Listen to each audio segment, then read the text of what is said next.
Insecurity है, उस insecurity के संबंध में कुछ इस तरह के नियम और कानून बनने चाहिए जिससे समाज में इस तरह की स्थिति पैदा नहीं हो कि निर्णय करने में जो नीयत साफ है और किसी कारण से जब इस तरह की दुर्घटनाएं हो जाती है तो उनके परिवार के लोगों के बीच में जिस तरह का तात्कालिक जो स्थिति पैदा होती है उसमें डॉक्टर्स को बहुत बड़ा नुकसान झेलना पड़ता है। इसलिए आवश्यक है कि हम इस तरह की व्यवस्था करें, कानून में संशोधन भी करना पड़े। तो समाज में न केवल सरकार तो समाज की भी ये आवश्यकता है, समाज में ऐसा वातावरण बनाया जाए कि स्थितियां ही पैदा नहीं होंगी जिससे डॉक्टर्स इनसिक्योर फील करें। और मैं पॉलिटिशियन को इसलिए मैं सबसे पहले मैं गोविंद सिंह जी को बहुत बहुत धन्यवाद देता हूं कि उन्होंने एक अच्छा प्रयत्न प्रारंभ किया। किसी भी राजनीतिक पार्टी के प्रकोष्ठ, जिस प्रकोष्ठ की सबसे बड़ी आवश्यकता थी डॉक्टर प्रकोष्ठ की, उन्होंने प्रारंभ किया, डॉक्टर समिति को काम सौंपा और जिस तरह की उन्होंने रिपोर्ट दी उससे मुझे अच्छा लगा कि चिकित्सा प्रकोष्ठ एक अच्छी सक्रिय भूमिका के रूप में आगे अपनी भूमिका का निर्वहन करेंगे।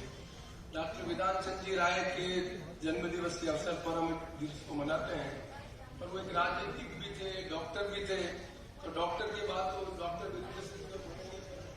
पॉलिटिकल विधान चंद जी की राय थी, उसको मैं आपके सामने आगे रखना चाहता हूँ। ये प्रकोष्ठ जो गोविंद सिंह जी ने बनाया उसकी एक अहम भूमिका और हो सकती है। मैंने बहुत नजदीक से देखा था कोरोना में। डॉक्टर विजय सिंह जी मेरी बात को और आगे बढ़ाएंगे कि कोरोना में जो समाज का सबसे वनरेबल सेक्शन था, एससी और एसटी, सबसे लिस्ट शेड्यूल्ड किसी की हुई है समाज में, उस लोगों की हुई है जो सबसे कमजोर तबके का लोग। वन ऑफ द रीजन में आप प्रिफर कर सकते हैं, जो सनलाइट में रहते थे, जो खुले में वातावरण में रहते थे, उनकी सबसे कम कैजुअलिटी किसी को तो उन लोगों की हुई है। आज ज्यादा आवश्यकता है कि इस चीज को हमें और ज्यादा साइंटिफिक डेटा के साथ एनालिसिस करने की जरूरत है, क्योंकि पोस्ट कोविड जिस तरह की स्थितियां बन रही है उसमें भी आप देखिए कि जो कैजुअलिटी हो रही है, हार्ट अटैक हो रहे हैं, उनमें उन लोगों की संख्या बहुत कम है जो वनरेबल सेक्शन के लोग। इसका मतलब हमें ये खास रूप से समझने की आवश्यकता है तो प्रिवेंटिव मेडिसिन के संबंध में जो नेचर ने जो हमें दिया है उसके संबंध में हमें एक और अच्छे ढंग से काम करने की आवश्यकता है। और खासतौर से मैं गोविंद सिंह जी और बात करेंगे, 2-3 बात मैं अपने बात करूंगा। प्रपोज की एक भूमिका ये हो सकती है, आने वाले समय इस देश में बुजुर्ग पॉपुलेशन करीब 14% की ग्रोथ से बढ़ेगी। 14% ग्रोथ से जब बुजुर्ग बढ़ेंगे तो हमारी जो मेडिकल प्रोफेशन की जो तैयारी है, जो हमारा मेडिकल इंफ्रास्ट्रक्चर है, वो उन बुजुर्ग लोगों की नीड्स को कैटर करने के लिए सफिशिएंट नहीं है। इसलिए नए सिरे से आवश्यकता है कि क्या हम डिवीजन हेडक्वार्टर पर इंडिपेंडेंट इस तरह के हॉस्पिटल बनाए जो प्रिवेंटिव मेडिसिन उन बुजुर्ग लोगों की, जिन बुजुर्ग लोगों की समस्याएं और अलग बनती है, उनके लिए प्रिवेंटिव मेजर्स लेने की आवश्यकता है। उनके लिए दवाइयों की आवश्यकता नहीं है, उनके लिए और फिजिकल एक्सरसाइज की आवश्यकता है, उनके लिए और दूसरी चीजें की आवश्यकता है। जैसे जैसे एजिंग होती है वैसे वैसे उनके अंगों के साथ प्रॉब्लम होती है, उनकी बोन की डेंसिटी कम होती है और जो चीजें पैदा होती है, या उनकी सोडियम कमी हो रही है, या उनकी जो चीजें कम हो रही है। मैं समझता हूँ कि वनरेबल सेक्शन की सबसे बड़ी समस्या ये है कि आज सबसे ज्यादा कैजुअलिटी उस समाज के लोगों की हो रही है जो समाज के लोगों को ये अवसर नहीं मिल रहा है कि एजिंग के साथ उनकी नीड्स को कैटर करने के लिए कौन से हॉस्पिटल, हमने सीएससी खोल दी, पीएससी खोल दी, हमने मेडिकल कॉलेज खोल दिए, पर हमने एक्सक्लूसिव इन लोगों की नीड्स को कैटर करने के लिए संबंध में हमें अभी तक नहीं सोचा है। मैं आशा करूंगा कि जो हमारा ऐसा प्रपोस्ट है वो इस तरह की नीति बनाए कि जब कांग्रेस की सरकार बने तब हम एक्सक्लूसिवली इस पॉपुलेशन जिसकी ग्रोथ आने वाले समय में बढ़ेगी, क्योंकि आज की जो यंग पॉपुलेशन है आने वाले समय में इस देश में एक स्टेज आएगी जब बुजुर्गों की संख्या ओवर पावर कर जाएगी यंग जनरेशन। उनकी नीड्स कैटर करने के लिए फ्यूचर में किस तरह की मेडिकल व्यवस्था की जानी चाहिए, किस तरह के मेडिकल हॉस्पिटल की व्यवस्था की जानी चाहिए, जो एक्सक्लूसिव पेशेंट्स के बारे में उसके बारे में चर्चा करें, जैसे सरकार आने वाले समय में उस समय कोई नीति बना सके, ये मेरे मन में एक कल्पना है। दूसरा सबसे बड़ी आवश्यकता है कि ब्रांडेड मेडिसिन और जेनेरिक मेडिसिन के बीच में जो अंतर है उसको खास तौर से डॉक्टर साहब मेडिसिन आज हैव नोट है, गरीब आदमी है, वो एफोर्ड नहीं कर सकता ब्रांडेड दवाई, और ब्रांडेड दवाई की जो कमाई है उसको मोनोपोली, मैं पता नहीं मुझे आप मेरी बात से सहमत होंगे कि दुनिया के कुछ ही मल्टीनेशनल नेशन से जिनकी संख्या सिंगल डिजिट में है, उन्होंने पूरा का पूरा कैप्चर कर रखा वर्ल्ड का मार्केट ब्रांडेड दवाइयों। और ब्रांडेड दवाइयों की जो कॉस्ट है वो कॉस्ट डे बाई डे बढ़ती जा रही है। ब्रांडेड दवाई की कॉस्ट बढ़ती जा रही है। तो हमारी देश की ताकत है जेनरिक दवाई। जेनरिक दवाई की कॉस्ट कम होती है। कैसे हम जेनरिक दवाई को ज्यादा पॉपुलर करें, जिनकी जो ब्रांडेड दवाइयों की जो एफिशिएंसी है उसके बराबर तो जेनरिक दवाइयां हैं, उन दवाइयों को तो हम कम से कम ये निश्चित कर सकते हैं कि सरकार प्राथमिकता के आधार पर ये करेगी कि जेनरिक दवाइयों को सबसे ज्यादा लोगों की जो एफोर्ड कर सकते हैं उनकी ज्यादा से ज्यादा पेशेंट्स के बारे में जब तो मैं समझता हूँ कि एफोर्डेबल जो उनकी रीच है उस रीच के अंदर हम ज्यादा ढंग से काम कर सकेंगे। तो मैं अधिक समय नहीं लेना चाहता क्योंकि डॉक्टर वीरेंद्र सिंह जी और गोविंद सिंह जी बोलेंगे। मेरे अपनी मान्यता है कि चिकित्सा प्रकोष्ठ किस तरह से जनता की सेवा करके कांग्रेस पार्टी को स्ट्रेंथन दे सके, क्योंकि जो क्रेडिबिलिटी है, the word is credibility is more important. आज समाज में सबसे ज्यादा क्रेडिबिलिटी डॉक्टर्स की। डॉक्टर जब बात कहता है तो उस बात का असर पड़ता है। आज आवश्यकता इस बात की है कि क्या ये सच नहीं है इस देश में जब लाइफ एक्सपेक्टेंसी 35 साल थी, कांग्रेस पार्टी की नीतियों ने इस देश में जिस तरह की इंफ्रास्ट्रक्चर करना किया, जिस तरह की मेडिकल व्यवस्थाएं करने का काम किया, आज इस देश में 75 ईयर्स की जो एवरेज एज है, इसमें कोई तो कंट्रीब्यूशन कांग्रेस की नीतियों का रहा है।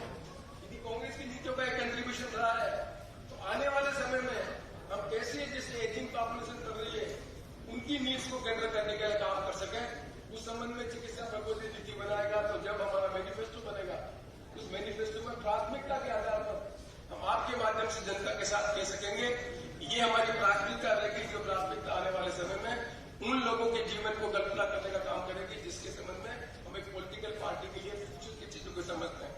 और यही राजनीतिक पार्टी का काम होता है कि देश की जो समस्या है उसको आगे सोचे। यदि पंडित जवाहरलाल नेहरू देश की समस्याओं को नहीं सोचते, यदि मिक्स इकोनॉमी नहीं करते, तो आज दुनिया में जो जीडीपी बढ़ रही है अमेरिका और यूरोप और सबसे ज्यादा बढ़ रही है, तो कोई फोर्स नहीं किया होगा हमारे पार्टी के नेताओं। कोई पार्टी के नेताओं ने फोर्स नहीं किया होगा सैनिक टेम्पर का, तो आज परमाणु को मना पाए, चंद्रमा में पहुंच पाए। ये जो कल्पना करने की जो क्षमता थी कांग्रेस पार्टी ने इस देश को ताकत देकर दुनिया में ताकत का देश बनाया। आज फिर अवसर आ गया है कि हम सब मिलकर इस देश में नए सिरे से समाज को ये बातें बताएं कि कांग्रेस पार्टी की नीति चाहे मेडिकल प्रोफेशन में हो, चाहे एजुकेशन पॉलिसी में हो, चाहे एग्रीकल्चर पॉलिसी में हो, हम फार साइडेड सोचकर देश का निर्माण करने का काम करते हैं। और ये हमने करके बताया है। नए भारत की कल्पना हमने की है, कंप्यूटराइजेशन की कल्पना हमने की है, आज दुनिया में जो बदलाव हो रहा है उसकी कल्पना हमने की है, ये जो आधार कार्ड है इसकी कल्पना हमने की है, ये डीबीटी है उसकी कल्पना हमने की है। ये दुनिया में जितना बदलाव हो रहा है इसकी कल्पना करने का श्रेय कांग्रेस पार्टी के उन लोगों को है जिनमें अलग अलग प्रोफेशन के लोगों की क्षमता का उपयोग किया। और इसीलिए डॉक्टर वेदांत सिंह राय जी को एक अच्छा डॉक्टर मानते हैं, एक अच्छा पॉलिटिशियन मानते हैं। और इसीलिए उन्होंने बंगाल में लंबे समय तक कांग्रेस पार्टी को सशक्त ताकत देकर सत्ता देने का काम किया। आइए गोविंद सिंह जी के इस प्रयास में जो हमारे डॉक्टर्स हैं वो आगे आए, बढ़े, जनता की सेवा करें और फोर्स ही करें कि आने वाले समय जो कांग्रेस की सरकार बने तो हम उन नीतियों को कैसे नए ढंग से मेडिकल में काम कर सकें जिससे राजस्थान की जनता की और सेवा कर सकें। ऐसी मैं अपेक्षा करता हूँ। एक बार मैं पुनः चिकित्सा प्रकोष्ठ में हमारे सब साथियों को जो भी सूरज जी ने कहा उनके बारे में मैं बहुत बहुत धन्यवाद देता हूँ।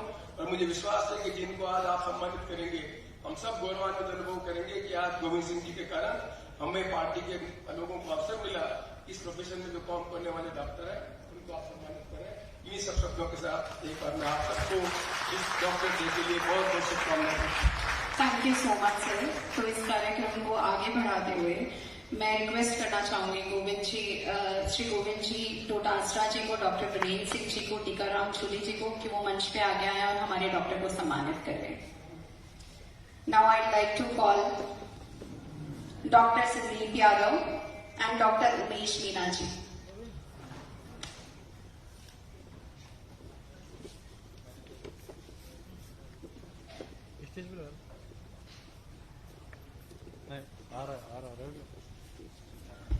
Doctor CP sir. Doctor Umesh पिछले 10 साल से एसएमएस में अपने ऑर्थोपेडिक डिपार्टमेंट में बेहतरीन सेवाएं दे रहे हैं और अभी एसोसिएट प्रोफेसर के पद पर कार्यरत हैं और ये अभी आरयूकेएस में डेपुटेशन पर लगे हुए हैं। बधाई हो doctor Umesh. Doctor Sandeep Yadav doctor ji. Sandeep Yadav. Doctor Sandeep Yadav, आप professor orthopaedic department Mahatma Gandhi medical college में कार्यरत हैं और आप अपने क्षेत्र में बहुत अच्छी और शानदार सेवाएं राजस्थान के पेशेंट को दे रहे हैं। बहुत बहुत बधाई है। डॉक्टर मनोज सरोवा जी। डॉक्टर मनोज सरोवा जी एमडी डीएम कार्डियोलॉजिस्ट हैं, जो झुंझुनू में अपना एक ओपीडी चलाते हैं कार्डियोलॉजी पेशेंट के लिए, और जयपुर में निरामया भंडारी हॉस्पिटल के अंदर अपना कार्डियोलॉजी सेंटर स्थापित किया हुआ है। डिफिकल्ट से डिफिकल्ट कार्डियोलॉजी के पेशेंट के लिए बेहतरीन इलाज, सामान्य जो टीपीए बामाशा है इनके अंदर अवेलेबल करा रहे हैं, और कई सालों से इस कार्य में बहुत पेशेंटों की मदद कर रहे हैं। डॉक्टर विनय कुमार मेहरा जी।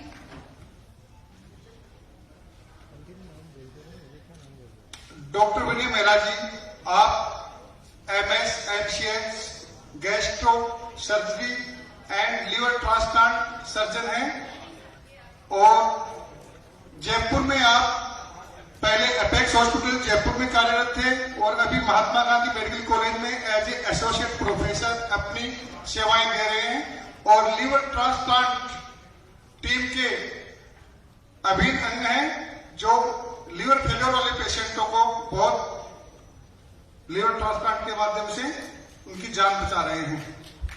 मैं रिक्वेस्ट करना चाहूंगी हमारे सभी गेस्ट के साथ doctor C P Joshi ji, doctor Shikha Mel ji, doctor Suresh Kotwal ji, अब हमारे सारे डॉक्टर्स को सम्मानित करें। Now I like to call doctor Abhilasha on the stage please.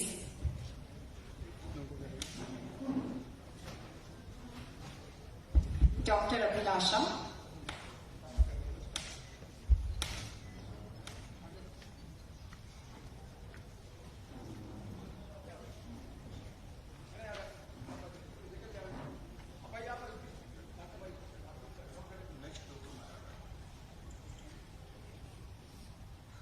Doctor Abhilasha, आप रेडिएशन ऑन्कोलॉजी में अभी मणिपाल हॉस्पिटल में अपनी सेवाएं दे रही हैं। सिखा के आगे जाओ, Shikha.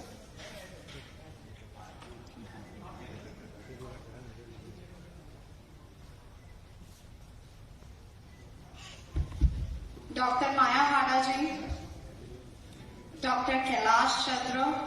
Doctor Maya Aada ji as a associate professor SMS में ऑप्थेल्मोलॉजी डिपार्टमेंट में अपनी सेवाएं काफी सालों से दे रही हैं।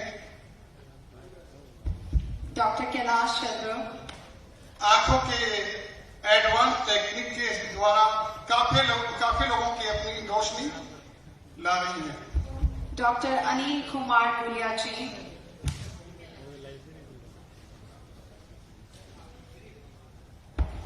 डॉक्टर अनिल कुमार गुलिया जी।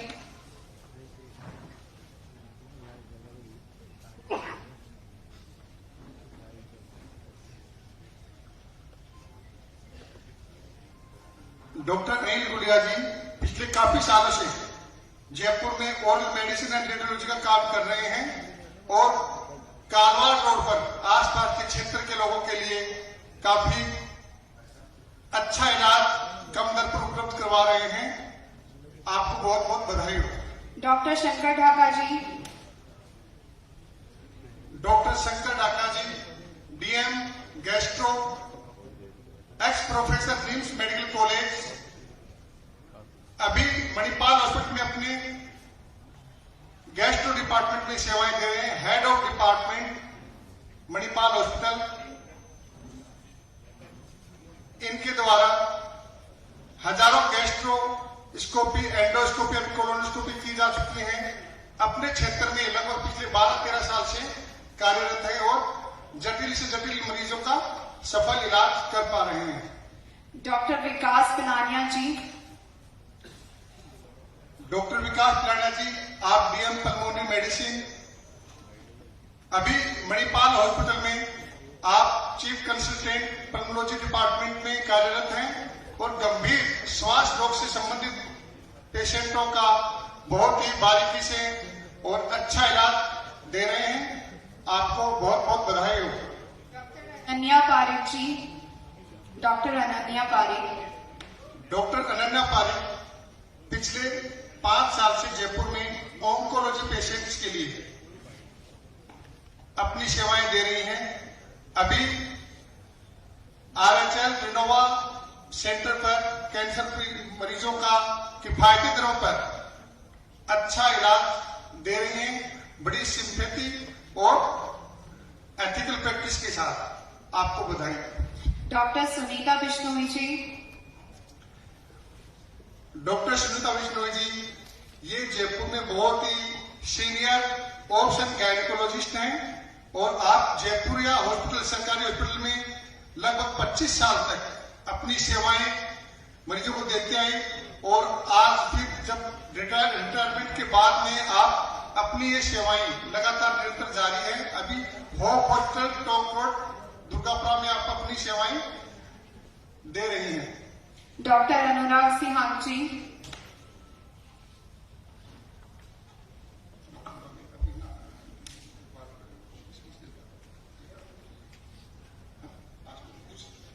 मैं अनुरोध करती हूँ टीकाराम जूली जी से कि वो आए और 2 शब्द कहें, फिर हम अपना कार्यक्रम जारी रखेंगे।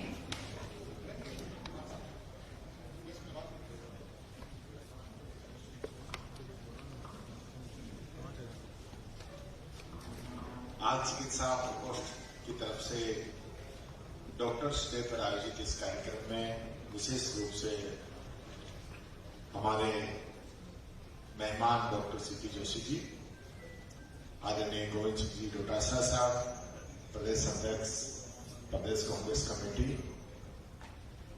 हमारी विधायिका और आपके कोटे से डॉक्टर का प्रोफेसर है इनका, बड़ी बहन शिखा जी,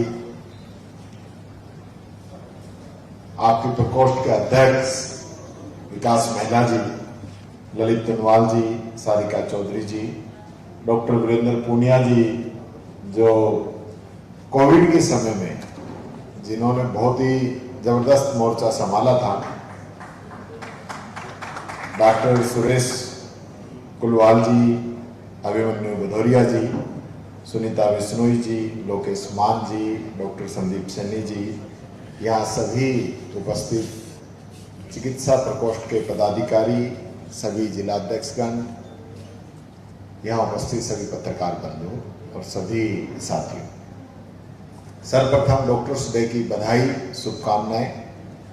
आप सब नए नियुक्त पदाधिकारियों को भी बधाई और शुभकामनाएं। मैं धन्यवाद देना चाहूँगा डोटासरा जी को और महिला साहब कि जिन्होंने चिकित्सा प्रकोष्ठ की जो कार्यकारिणी की शुरुआत की, एक प्रकोष्ठ जो है वो नया सर्जित किया और बहुत ही एक्टिव लोगों को इसके अंदर मौका दिया, उसके लिए मैं आपको बहुत बहुत बधाई और शुभकामनाएं देता हूं। ये हमारा सौभाग्य है कि पिछले कांग्रेस राज के अंदर मेडिकल के अंदर जो काम हुए, मेडिकल की जो योजनाएं आई, मेडिकल कॉलेज बनाने से लेकर जिला hospital, CHC, PHC, sub centre की बात करें या डॉक्टर्स की सैलरी की बात करें या नर्सिंग स्टाफ के पदों की बात करें, उनकी भर्ती की बात करें या राइट टू हेल्थ, चिरंजीवी बीमा योजना, RGHS की बात करें, तो आपको नजर आएगा कि पूरे हिंदुस्तान के अंदर राजस्थान ही एक ऐसा राज्य था जहां 90% लोगों का बीमा का कवरेज मिला चिरंजीवी योजना के अंदर। आज क्या हालत इन योजनाएं की होगी वो सब आप लोगों को पता है। चिकित्सा प्रकोष्ठ की एक जिम्मेदारी, बहुत बड़ी जिम्मेदारी है। हमारी 2 तरह की जिम्मेदारी है। सबसे पहले तो हमारी जो मेडिकल के जो लोग हैं, हमारे साथी हैं, मेडिकल सेवा जो दे रहे हैं, उनकी क्या परेशानियां हैं, उनकी क्या परिस्थितियां हैं, उनको क्या क्या दिक्कतें आती हैं, उनका साथ देने की बात है। हम उनको जोड़ेंगे, उनकी समस्याओं को उठाएंगे, बताएंगे, तो निश्चित तौर पर वो लोग हमसे जुड़ेंगे।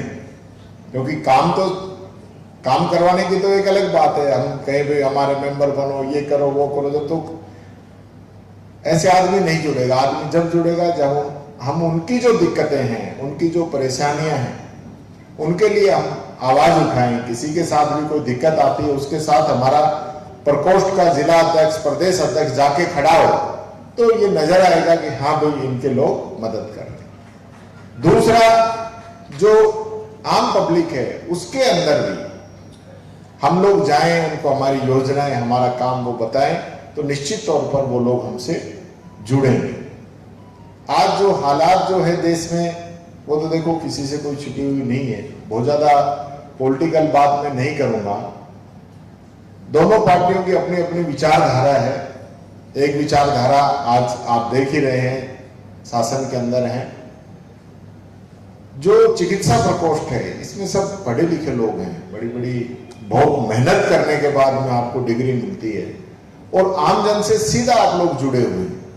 रोजाना जो है डॉक्टर्स के पास जो लाइनें टूटती नहीं है, पेशेंटों की इतनी भारी जो लोगों का आना जाना आप लोगों के साथ बना रहता है। तो ऐसे समय में जो एक्चुअल स्थिति है, हमें मौका लगे तो हम जरूर उनसे बात करें, क्या परिस्थिति क्या बन रही है, और कौन सी पार्टी जो स्वार्थ के लिए काम कर रही है और कौन सी पार्टी इस देश के लिए काम कर रही है। हमने काम किया है, काम करके दिखाया है। आज जो लोग सत्ता के अंदर आ गए, वो 2025 की बात नहीं करेंगे, वो या तो बात कर रहे हैं 75 की, या बात करेंगे 47 की, या बात करेंगे 2047 की। आज की वर्तमान की बात नहीं करेंगे। इस बात को भी समझने की जरूरत है। कोविड जैसी महामारी राजस्थान के अंदर तो क्या पूरे देश और दुनिया के अंदर आई, लेकिन राजस्थान का जो मैनेजमेंट था वो किसी से छुपा हुआ नहीं है। आज भी लोग याद करते हैं राजस्थान का जो नो मास्क नो एंट्री जैसे जो स्लोगन बने, जो पूरे देश और दुनिया के अंदर चले, और उसके अंदर जो सरकार की तरफ से काम हुआ, ऐसा काम भी कभी नहीं हुआ कहीं भी पूरे देश के अंदर। सब लोगों ने हमारी सरकार की तारीफ की। मैं इस अवसर पर उन सभी डॉक्टर्स को और नर्सिंग कर्मियों को, सफाई कर्मियों को, जो मेडिकल की सेवा करते हुए शहीद हो गए, उनको भी मैं नमन करना चाहूंगा। उनको भी मैं जरूर आज याद करना चाहूंगा कि ऐसी महामारी के समय में जब अपनों ने साथ छोड़ दिया, लोग पेशेंट को हॉस्पिटल छोड़ के चले गए, उसको पूछने भी नहीं आए, डेथ हो गई तो डेड बॉडी लेने नहीं आए। ऐसे समय में डॉक्टर्स थे जो अपनी जिंदगी दांव पे लगाकर उन पेशेंटों की सेवा कर रहे थे, उनके साथ खड़े थे, उनकी मदद कर रहे थे। सबसे बड़ा रिस्क डॉक्टर्स के सामने था, लेकिन उसके बावजूद भी जो कहा गया है कि डॉक्टर्स भगवान का दूसरा रूप है, वो रूप आप लोगों ने कोरोना के अंदर दिखाया और जनता की सेवा की। इसलिए मैं ज्यादा समय नहीं लेता हुआ यही कहना चाहूंगा कि आज डॉक्टर्स को भगवान का रूप माना गया है। हम सब लोग इस मेडिकल के क्षेत्र के अंदर जिन लोगों ने अभूतपूर्व योगदान दिया, हम आज राय साहब को याद कर रहे हैं। उनका जन्म दिवस, उनकी पुण्यतिथि एक ही दिन है, भारत रत्न है, ऐतिहासिक उन लोगों ने काम किया। आज उनको याद करते हुए उनके जो जीवन का जो चरित्र है उसको अपने जीवन में उतारते हुए उन्होंने किस प्रकार से सेवा के साथ, क्योंकि ये इससे बड़ी कोई सेवा नहीं हो सकती, कोविड भी नहीं। अब भी आप देखोगे तो बहुत से ऐसे पेशेंट हैं घर वाले नहीं संभाल सकते, उसको डॉक्टर्स ही संभाल सकते हैं। वो सेवा भी आप लोग कर रहे हैं, उस सेवा को नमन है, उस सेवा को सलाम है।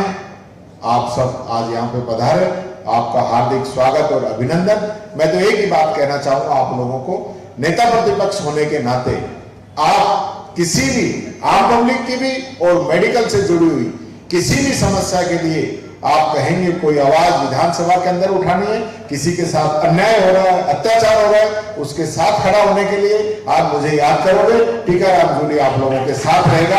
यही बात कहते हुए बहुत बहुत धन्यवाद। जय हिंद, जय भारत। आपका बहुत बहुत धन्यवाद सर। कार्यक्रम को आगे बढ़ाते हुए मैं मंच से अनुरोध करती हूँ कि हम हमारे डॉक्टर को सम्मानित करें। उससे पहले मैं 2 शब्द कहना चाहूँगी। दिलों में उम्मीद जगा देते हैं, मौत से लड़ना सिखा देते हैं, सफेद कोट पहनकर फरिश्ते बन जाते हैं। ये डॉक्टर हमारी हर दर्द मिटा देते हैं। जहाँ टूटते हैं सांसों के सिलसिले, वहाँ ये खुदा के बाद सबसे पहले मिलते हैं। दवा से ज्यादा दुआ का असर होता है जब कोई डॉक्टर दिल से इलाज करता है। इसी के साथ हमारा कार्यक्रम को आगे बढ़ाते हुए मैं हमारे मंच से अनुरोध करती हूँ कि हमारे डॉक्टर को सम्मानित किया जाए। Now I would like to call doctor Nishtha.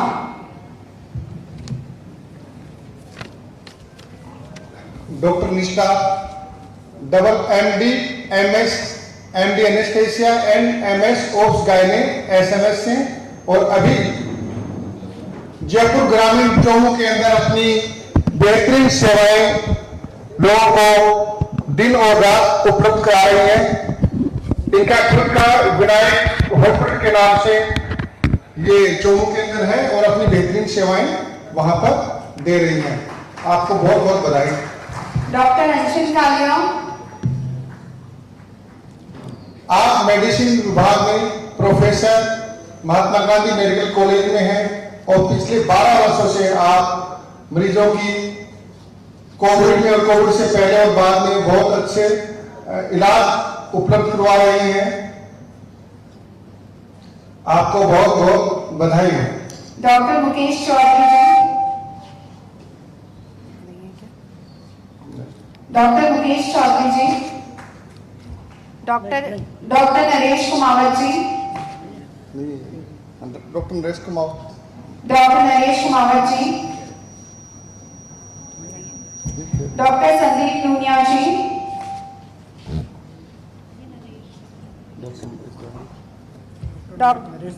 Doctor Naresh Kumawat ji, doctor Sandeep Nunia ji, doctor Mahesh Changer ji, doctor Pratibha, doctor Mahesh Jangir, ये नहीं है doctor Naresh, doctor Pratibha Maan ji, doctor Mahesh Jangir MS laparoscopic and general surgeon.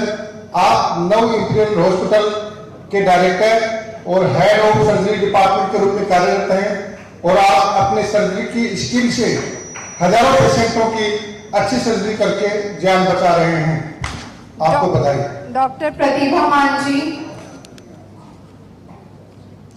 Doctor Pratibha Maan जी पिछले 8-9 साल से SMS में पैथोलॉजी डिपार्टमेंट में बेहतरीन सेवाएं दे रही हैं।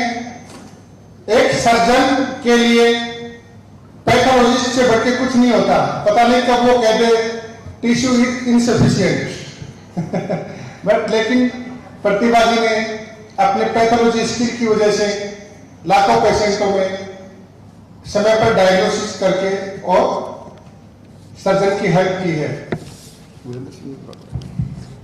आप लोगों का बहुत बहुत धन्यवाद। प्लीज विराजमान हो जाइए। Now I like to call doctor Virendra Singh ji. Please sir आइए और 2 शब्द कहिए। तालियां नहीं रुकनी चाहिए।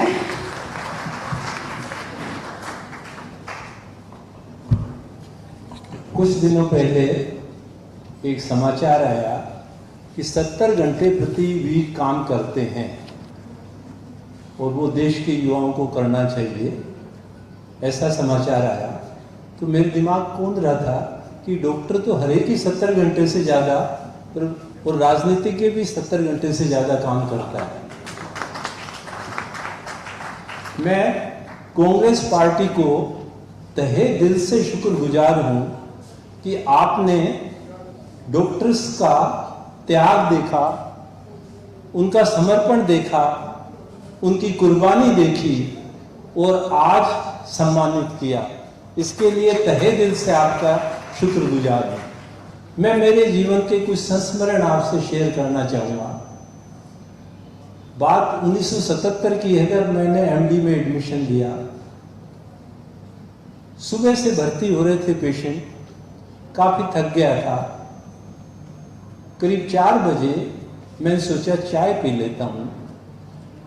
आधा कप चाय पिया, इतने में वार्ड का एक पेशेंट आया, पेशेंट का रिलेटिव है, साहब वो उसकी सीरियस हो रही है स्थिति। मैंने कहा यार 2 घूंट पी के आया, 2 घूंट पी के गया, बहुत सीरियस था, पूरी कोशिश के बावजूद बचा नहीं पाया। वो 12 साल का बच्चा था, उसके पिताजी आज भी मेरी आंखों में आते हैं। वो स्ट्रेचर को ले जा रहे थे, बोले साहब आपने मेहनत तो बहुत की, लेकिन आपकी चाय इसके जीवन के बीच में आ गई। तब से सोचा और तब से अपनाया जीवन में, कभी भी कोई सीरियस कहते ही तुरंत दौड़ना। पहला लेसन ये समझ में आया। दूसरा वाकया, बात हो रही थी, कोरोना आ गया, सरकार के निर्देश आ गए कि 60 साल से ऊपर सब घर में बैठ जाएं। मेरी 2 बेटियां हैं, उन्होंने भी कहा कि आप घर में बैठ जाइए, आप 67 इयर्स के हो। मैं गाड़ी चला रहा था, हमने एक नया हॉस्पिटल राजस्थान हॉस्पिटल बनाया था उसी टाइम। सहकार मार्ग बिल्कुल सुनसान, लॉकडाउन की वजह से कोई दूर दूर तक कोई व्यक्ति दिखाई नहीं दे रहा था।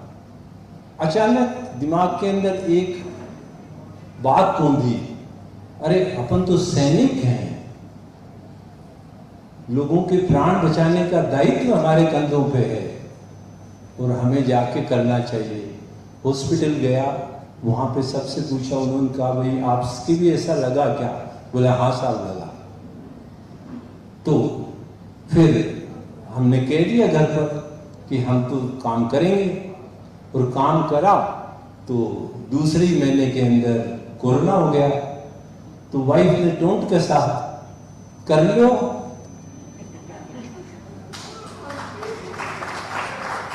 हमने कहा जब युद्ध में कूदेंगे तो चोट तो लगेगी, वहां कोई फूल की माला पहन के थोड़ी आएंगे। उस कोरोना के अंदर आपसे शेयर करूंगा एक महान त्याग। एक हमसे 3-4 साल 5 साल सीनियर थे डॉक्टर दासोत, उनकी अजमेरी गेट पे क्लिनिक हुआ करती थी। वो बड़े सीरियस हालत में भर्ती हुए, स्थिति बिगड़ती गई। उनको कहा कि फिर एक स्थिति आई कि उनको वेंटिलेटर की जरूरत थी। वो काल था जबकि वेंटिलेटर की भयानक मारामारी थी, वेंटिलेटर मिल ही नहीं रहा था। उनसे कहा कि आपको वेंटिलेटर लगाएंगे। आप सोचिए उन्होंने मुझे क्या कहा।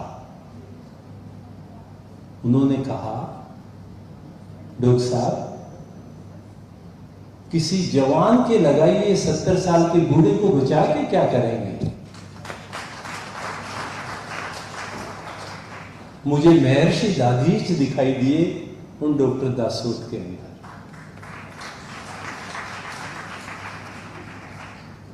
तो ये जो आज सुबह ही अखबार पढ़ रहा था, उसमें आया कि मेडिकल केयर और साइंस के एडवांसमेंट के साथ के अंदर एवरेज आयु बढ़ गई है, लेकिन साथ में एक बात और लिखी थी कि डॉक्टर्स की आयु 10 साल कम है। अब समाज को चिंता और चिंतन करना चाहिए। आपकी कांग्रेस पार्टी को भी चिंता और चिंतन करना चाहिए कि ये 10 साल की आयु कम क्यों है। एक मैं चीज बता दूं, मेरे से कई बार पेशेंट पूछते हैं डॉक्टर साहब आपको नींद अच्छी क्यों आती है। अच्छा, मैं भी सोचता था मेरे को नींद की प्रॉब्लम आज तक 71 साल में क्यों नहीं हुई। इसका जवाब मुझे मेरी बेटी, छोटी बेटी निष्ठा है, वो एस्थमा भवन संभालती है, उसने अभी कुछ दिन पहले दिया कि डैडी मेरे को एक पेशेंट आया, उसने पैर छू के कहा डॉक्टर साहब आपने बचा लिया, बहुत बड़ी बात की। तो फिर उसके पास वो गया तो दूसरा पेशेंट आया, उसने कहा डॉक्टर साहब आपको नींद कैसे आती है। डॉक्टर निष्ठा बोली मेरे को तो पढ़ते ही आ जाती है, दिन भर काम करते हैं।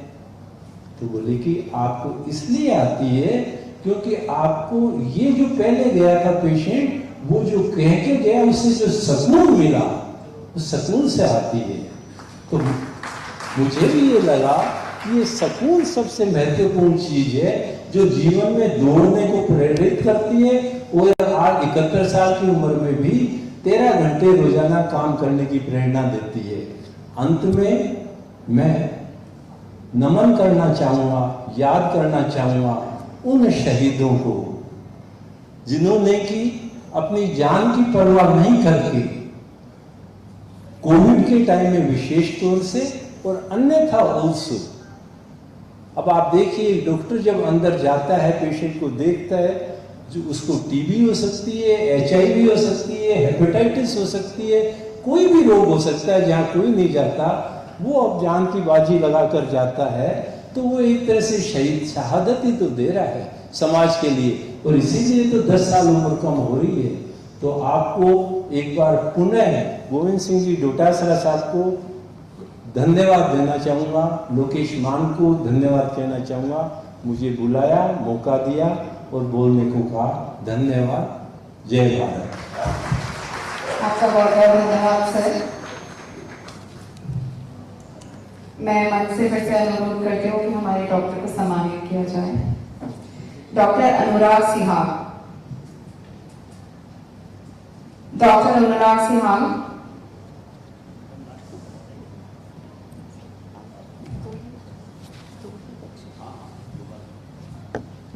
डॉक्टर लोकेश मान।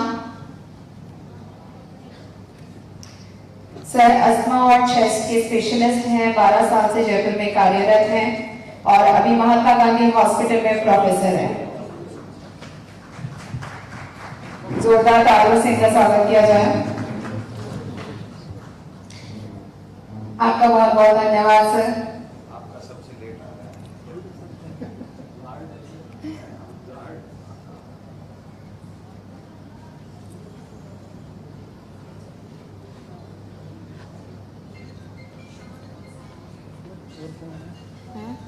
Doctor Naresh Kumar.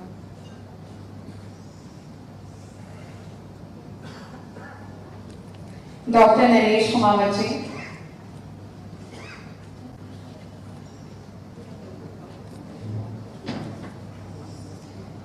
Doctor Naresh Kumawat ji GB के बहुत स्पेशलिस्ट है रेस्पिरेटरी मेडिसिन में। 8 साल का उनका एक्सपीरियंस है और अभी फिलहाल वो SMS में अपनी सेवाएं दे रहे हैं। आपकी सेवाओं के लिए बहुत बहुत धन्यवाद सर।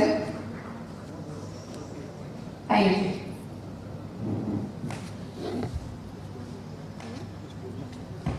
अच्छा, हमारे बीच में डॉक्टर लोकेश मान जी हैं, वो कुछ शब्द कहना चाहेंगे तो मैं बोलूंगी अपने मंच वालों से प्लीज बैठिए सर प्लीज। धन्यवाद। सम्मानित मंच का बहुत बहुत आभार कि डॉक्टर्स डे के ऊपर डॉक्टर्स को उनके द्वारा किए जा रहे कार्य के लिए सम्मानित करने के लिए आज समय निकालकर और यहाँ पधारे। हमारे डॉक्टरों की हमेशा एक पीड़ा रहती है, जो एज ए पॉलिटिशियन हम आपसे एक रिक्वेस्ट करना चाहते हैं, कभी भी किसी डॉक्टर के लिए या डॉक्टर समुदाय के लिए कुछ भी कार्य आप करें तो उनको एक बार आप आमंत्रित करें और उनको हमेशा किसी भी जो पेशेंट और डॉक्टर का जो रिलेशन है उससे बेहतर, डॉक्टर से बेहतर कोई नहीं समझ सकता। इलाज के अंदर क्या चीजें जरूरी हैं, कितना जो बिल है या कितना जो एक पैकेज होता है वो कितना जरूरी है पेशेंट की प्रॉपर इलाज के लिए। हम आज इलाज नहीं, एक अच्छी क्वालिटी इलाज की बात कर रहे हैं, जहां पर हर पेशेंट चाहे गरीब हो चाहे अमीर हो एक क्वालिटी ट्रीटमेंट का हकदार है, चाहे वो किसी भी स्कीम के तहत हो या TPA के तहत हो या कोई स्टेट गवर्नमेंट की कोई पॉलिसी या सेंट्रल गवर्नमेंट की पॉलिसी हो। तो जब भी कभी हमारी सत्ता आए तो आप डॉक्टर को एक स्टेक होल्डर की तरह व्यवहार करें और उनको उचित स्थान पर वार्ता के लिए हमेशा बुलाएं। कभी डॉक्टर कोई मार्शल कौम है नहीं, डॉक्टर इमोशनल कौम है जो सिर्फ अपना काम करना जानती है। तो आपसे हम यही कहेंगे कि आज भी हम चाहे कांग्रेस विपक्ष में है लेकिन विधानसभा में है, जैसे कई बार डॉक्टर शिखा जी ने डॉक्टर्स के लिए बहुत बात अपनी बहुत अच्छी आवाज उठाई, तो हम सभी से अपेक्षा करेंगे कि डॉक्टर्स के लिए सही वक्त पर उनके लिए एक आवाज उठाएं ताकि डॉक्टर पेशेंट का रिश्ता नाजुक जो डोर है वो बनी रहे और डॉक्टर को भी सड़कों पर नहीं आना पड़े। शायद मेडिकल सेल जो कांग्रेस की हमने बनाई है वो इसमें काफी हेल्प करेगी। एक तरह से डॉक्टर और पॉलिटिक्स के बीच में एक सेतु का काम करेगी। समय समय पर हम अपनी बात आगे पहुंचाएंगे और संगठन को मजबूती देने का कार्य करेंगे। इसी के साथ मैं सभी मंच का धन्यवाद देता हूं। Thank you. Thank you so much. तो इस पूरे आयोजन को सफल बनाने में सबसे अहम भूमिका रही हमारे सम्मानीय डॉक्टर विकास सर की। उनकी वजह से ही हम आज यहाँ एक साथ मिल पाए हैं। उनका समर्पण, मार्गदर्शन और मेहनत इस आयोजन की असली ताकत रही। डॉक्टर न सिर्फ इलाज करते हैं बल्कि उम्मीद देते हैं, भरोसा देते हैं और डॉक्टर विकास जी ने भरोसे को और मजबूत किया है। हम सभी उनके आभारी हैं। Let's have a huge round of applause for doctor Vikas sir. अब मैं बुलाना चाहूंगी हमारे श्री गोविंद जी तोड़सरा जी को, जिनको आप सभी बहुत अच्छे से जानते हैं। तो प्लीज वेलकम सर, कुछ कहिए। सबसे पहले डॉक्टर्स डे के ऊपर आप सबको बहुत बहुत बधाई, बहुत बहुत शुभकामनाएं। सभी सम्मानित होने वाले डॉक्टर साहिबान को भी बहुत बहुत बधाई, बहुत बहुत शुभकामनाएं। हमारे बीच में आज डॉक्टर विकास महिला जी ने जो एक प्रयास किया हम सबको एक साथ एक मंच पे ला करके ये डॉक्टर्स डे मनाने का जो अवसर प्रदान किया और चर्चा करने का जो प्लेटफॉर्म उपलब्ध कराया है, इसके लिए भी मैं डॉक्टर विकास महिला जी का बहुत बहुत धन्यवाद देना चाहता हूँ। मुझे खुशी है कि हमारे बीच में हमारे बहुत ही वरिष्ठ नेता, ex minister, x cabinet minister, x BCC chief, x speaker, professor कितनी जगह सेवाएं दे रहे हैं और आज भी हम सबसे युवा हैं डॉक्टर सीपी जोशी जी हैं। इनका परिचय इसी बात से ले लीजिए कि जो मैं खड़ा हूं इस राजनीति में, एमएलए में, उसके चयन के अंदर ये उस वक्त हेडमास्टर थे, इन्होंने मेरा चयन किया था। तो इससे ज्यादा परिचय मुझे कुछ भी नहीं देना है डॉक्टर साहब का। मेरा कोई परिचय नहीं था, लेकिन मेरिट के ऊपर फैसले करने के लिए जाने जाते हैं, बेबाकी के लिए अपनी बात रखने के लिए जाने जाते हैं डॉक्टर सीपी जोशी जी। मैं बहुत ही अपने आप को गौरवान्वित महसूस कर रहा हूँ कि हमारे शेखावाटी से आते हैं डॉक्टर वीरेंद्र जी, जो बहुत ही मानवता से भरे हुए, सहनशीलता, संवेदनाएं में कूट कूट के भरी हुई हैं और जन सेवा जिसको सही मायने में मैं समझता हूं कि कोई अगर कोई परिभाषित कर पाया है तो ये प्रेरणा हम डॉक्टर वीरेंद्र जी से ले सकते हैं। मैं सुरेश कलवाल जी का भी, सुनीता बिश्नोई जी का भी, शिखा मील जी का भी, सारिका चौधरी जी का भी और डॉक्टर लोकेश मान जी का, इन सब का भी धन्यवाद दूंगा। और हमारे बीच में जो हमारे नेता प्रतिपक्ष हैं टीकाराम जूली जी, जो आपने देखा होगा कि विधानसभा में किस प्रकार से पूरी सरकार को जनहित के मुद्दे के ऊपर घेर करके रखते हैं, ये भी हमारे बीच में है। तो तोनवाल साहब और तमाम सब लोग, लेकिन बात शुरू करने से पहले आपके धैर्य को भी सलाम करता हूं, सैल्यूट करता हूं कि डॉक्टर होकर के आप हमारे नेताओं की सुनने के लिए बैठे हैं। इससे बढ़िया हमारे लिए कोई सम्मान की बात हो नहीं सकती, क्योंकि डॉक्टर्स डे है, सम्मानित डॉक्टरों को किया गया है, लेकिन साथ साथ में हमारे कांग्रेस पार्टी की विचारधारा से संबंध रखने वाले तमाम लोग यहाँ पर पधारे हैं और जो पदाधिकारी बनकर के डॉक्टर विकास महिला जी की टीम में कंधे से कंधे मिलाकर के काम करेंगे। वो लोग भी यहाँ पर आए हुए हैं, तो 5-7 मिनट बनता है कि हम आगे बात करें इसके ऊपर।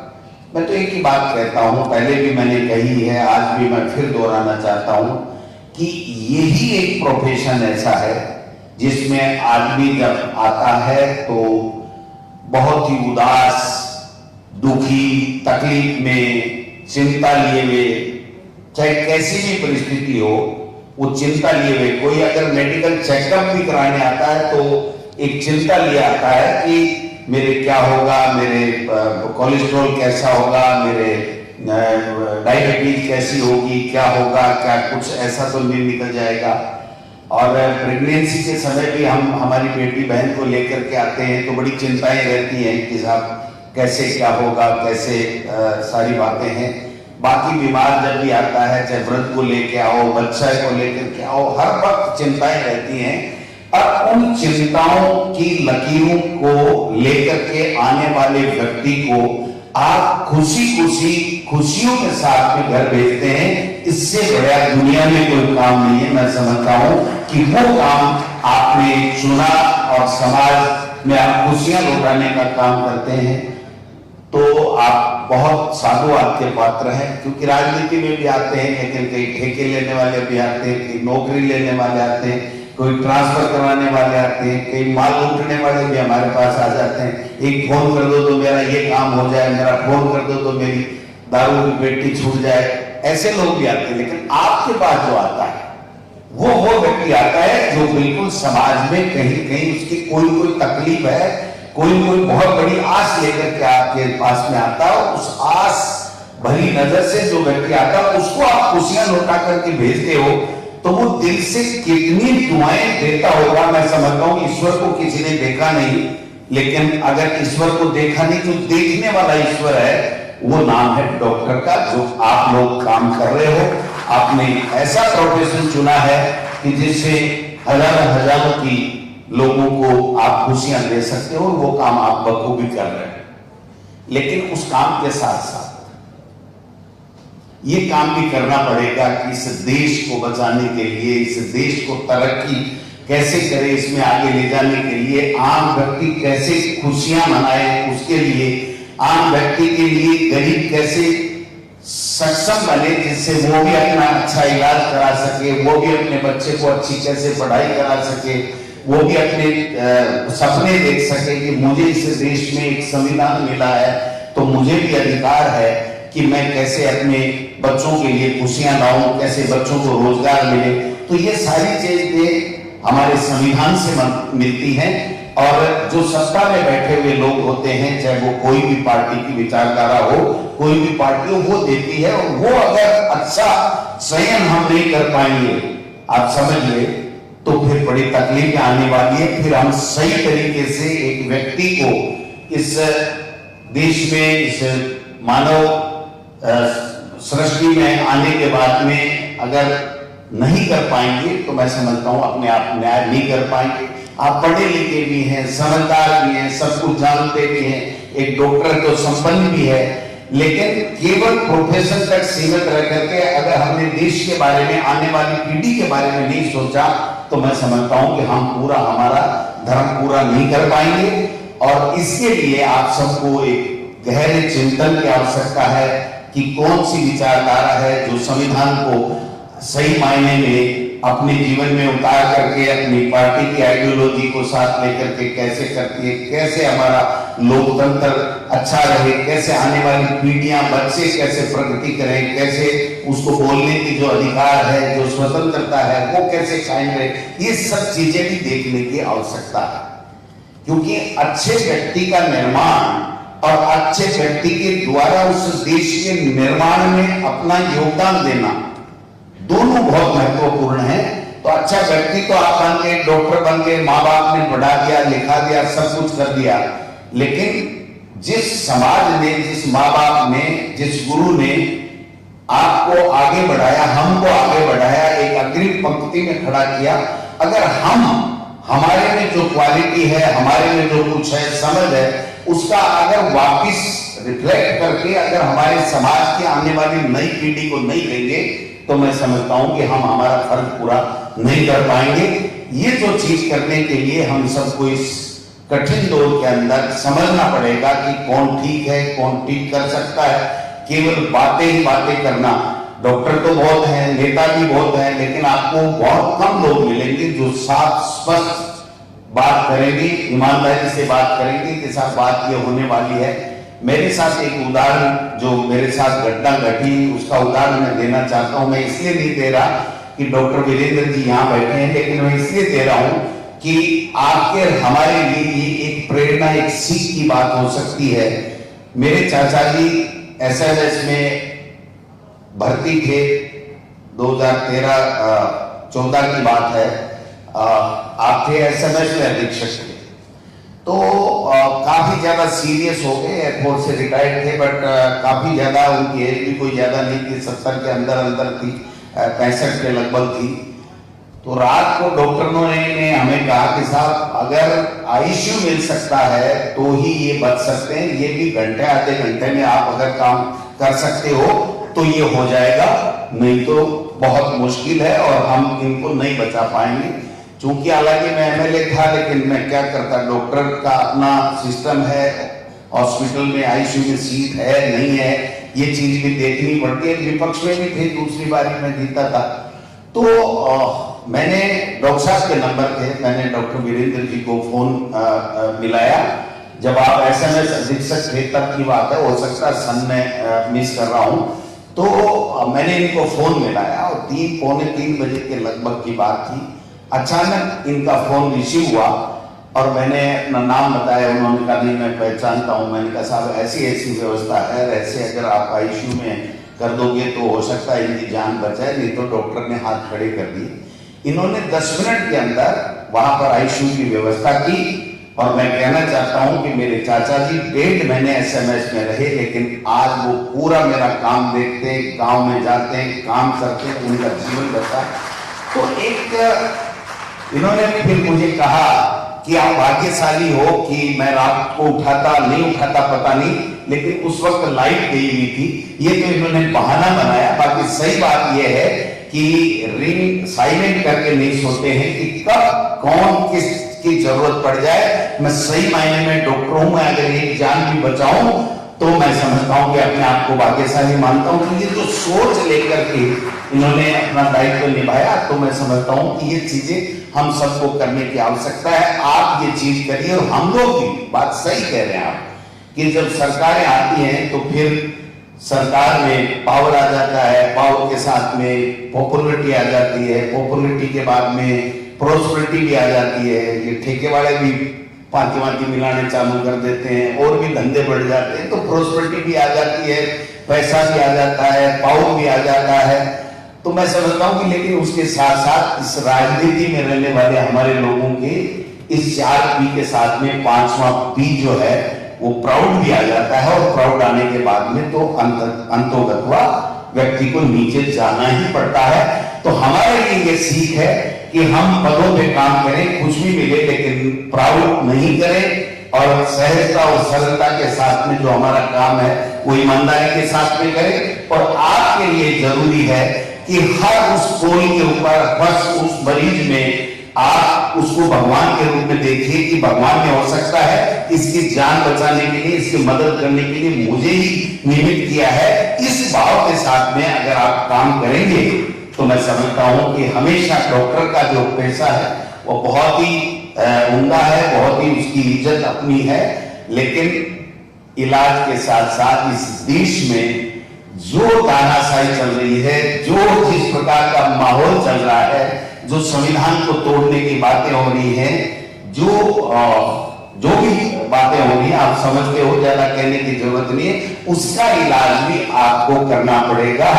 अकेले मरीज का इलाज करने से नहीं चलेगा। जो चीज ठीक है उसको आगे बढ़ाइए, जो चीज ठीक नहीं है उसको ठीक करने के लिए अपने आप का योगदान दीजिए। वो किस रूप में हो, कैसे हो, मत के रूप में हो, कैसे भी हो, लेकिन उसका अपना योगदान देना चाहिए। यही हम लोग अपेक्षा करते हैं कि जो बुद्धिजीवी लोग हैं वो अगर इस बात को समझने लग जाएं क्योंकि मोटा मोटी यही होता है यार, हमारा काम है, डॉक्टर है तो हमारा हॉस्पिटल में मरीज देखने का काम है, बाकी हमारा काम नहीं है।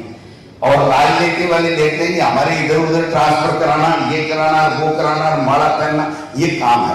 अगर यही हमने समझ लिया तो हम सही मायने में सही काम नहीं कर रहे हैं। हमको सबको ये समझना पड़ेगा कि हम कहाँ खड़े हैं, क्या समाज ने हमको दिया है और उस समाज के प्रति क्या उत्तरदायित्व है। हम कैसे हमारे में जो गुण है, जो अच्छाई है, जो हमारे पास में क्वालिटी है, उसको कैसे वापस समाज में आने वाली पीढ़ी के लिए हम दे पाए। ये बात अगर हम लोग करेंगे तो मैं समझता हूँ अच्छी बात होगी। तो ज्यादा लंबी छोटी बात करने की आवश्यकता नहीं है। डॉक्टर विकास मेहरा जी को मैं इसलिए धन्यवाद देना चाहता हूं कि मुझे 5 साल के लगभग हो गया इस प्रदेश अध्यक्ष के तौर पे काम करते हुए, और 2005 से मैं प्रधान फिर एमएलए बनता आया हूं। प्रदेश कांग्रेस में उपाध्यक्ष भी रहा, जिले में भी रहा, लेकिन किसी भी प्रकोष्ठ में और डॉक्टरों की टीम बनाना, कांग्रेस पार्टी की विचारधारा के साथ में जोड़ना, ये काम कोई नहीं कर पाया जो आपने करके दिखाया है। इसलिए आप जो लोग हो वो बात बहुत धन्यवाद हो, क्योंकि मैं ज्यादा परिचय नहीं था सीपी साहब, मुझे सतपाल मलिक साहब जो हमारे गवर्नर साहब रहे हैं, उन्होंने मुझे एक दिन टेलीफोन किया कि भाई डोटासरा जी, मैं तेरे को एक लड़का दे रहा हूं, इसको कोई काम लगाना, ये आपको निराश नहीं करेगा। आज वो हॉस्पिटल में है, आप लोगों की सेवा में है, हम सब दुआ कर रहे हैं कि वो और ज्यादा स्वस्थ जल्दी होकर के चिरंजीवी हो, बहुत जिए। लेकिन वास्तव में उस आदमी ने एक खरे सोने की सिफारिश की थी, और आज हमें गर्व हो रहा है कि इन्होंने आप सबको बुला करके हमारे सबके सामने चर्चा की है। अंत में मैं एक ही बात कहना चाहता हूं कि जब संगठन होता है तो हम सब बातें करते हैं, सबको काम पे लगाते हैं, बूस्टर डोज भी देते हैं, ऐसा करो तुमको ये पद मिलेगा, ये मिलेगा, जब राज आएगा तो ये मिलेगा। लेकिन जब राज आता है तो उसके बाद में थोड़ी बहुत प्रायोरिटियां चेंज हो जाती हैं। मैं आपको विश्वास दिलाना चाहता हूं, जूली साहब बैठे हैं, हमारे सीपी जोशी जी बैठे, मैं आपको विश्वास दिलाना चाहता हूं आने वाले समय में राज आएगा। आपकी चिकित्सा के संबंधित कोई भी बात होगी, आपके प्रकोष्ठों के माध्यम से ही होगी, ये मैं आपको विश्वास दिलाना चाहता हूं। इसलिए निश्चित रहे, जो आप कर रहे हैं उसका फल भी आपको मिलना चाहिए। आप जिसके पात्र हैं तो वो काम होना चाहिए। मैंने देखा है कि बीजेपी वाले करते हैं साहब, एजी की नियुक्ति हुई तो एजी की सिफारिशें बड़ी बड़ी आई, और एजी किसी को नियुक्त कर रहे थे, इनका विधि प्रकोष्ठ इनका है, उसने कहा नहीं ये बनेगा। 1.5-2 महीना लग गया, लेकिन जो उनके विधि प्रकोष्ठ ने कहा वही हुआ। इसलिए मैं कहना चाहता हूं कि चिकित्सा के क्षेत्र में अगर कोई बात होती है तो कांग्रेस पार्टी की सरकार आने पे चिकित्सा प्रकोष्ठ के लोग जो बात कहेंगे उसी बात को हम लोग आगे बढ़ाएंगे, ये मैं आपको विश्वास दिलाना चाहता हूं। आप सब लोग आए, आखिर तक जमे रहे। अगर केवल हमारी ही जमात वाले होते तो पता नहीं, अब तक तो आधे से ज्यादा तो किसे के लिए होते। तो आप जो काम करते हो ईमानदारी के साथ में करते हो, लगन के साथ में करते हो, पूरी निष्ठा के साथ में करते हो, इस बात का हमें भली बात ध्यान में है। कोई भी बात, कोई भी समस्या, राजस्थान की विधानसभा हो चाहे बाहर हो, अगर आपकी कोई समस्या आती है तो उसको उठाने के लिए, उसकी बात करने के लिए, आपकी लड़ाई लड़ने के लिए, आपके संघर्ष में हम सब साथ रहेंगे। हम सब मिलकर के जो व्यवस्थाएं बन गई हैं उनमें परिवर्तन करके इस देश को, इस लोकतंत्र को कैसे मजबूत करें, इस दिशा में हम लोग काम करेंगे। आप सब लोगों का बहुत बहुत धन्यवाद। जय हिंद, जय भारत, नमस्कार। बहुत बहुत बधाई आपको डॉक्टर्स डे की पुनः है, और सम्मानित मंच को भी, मीडिया के मेरे साथियों को भी बहुत बहुत धन्यवाद। इनको तो डॉक्टर्स डे तो खैर मना ही रहे हैं, ये भी कवर कर ही रहे हैं, लेकिन इनको तो वो न्यूज चाहिए कि ऐसा ही भर्ती निरस्त नहीं हुई, इसमें डोटासरा क्या कहता है, कांग्रेस पार्टी क्या कहती है, तो वो काम भी करेंगे अभी तो। लेकिन अभी जो बात है वो डॉक्टर्स डे की है। आप सब लोगों का बहुत बहुत धन्यवाद। जय हिंद, जय भारत। आपका बहुत बहुत धन्यवाद आपके शब्दों के लिए। अब मैं अनुरोध करती हूँ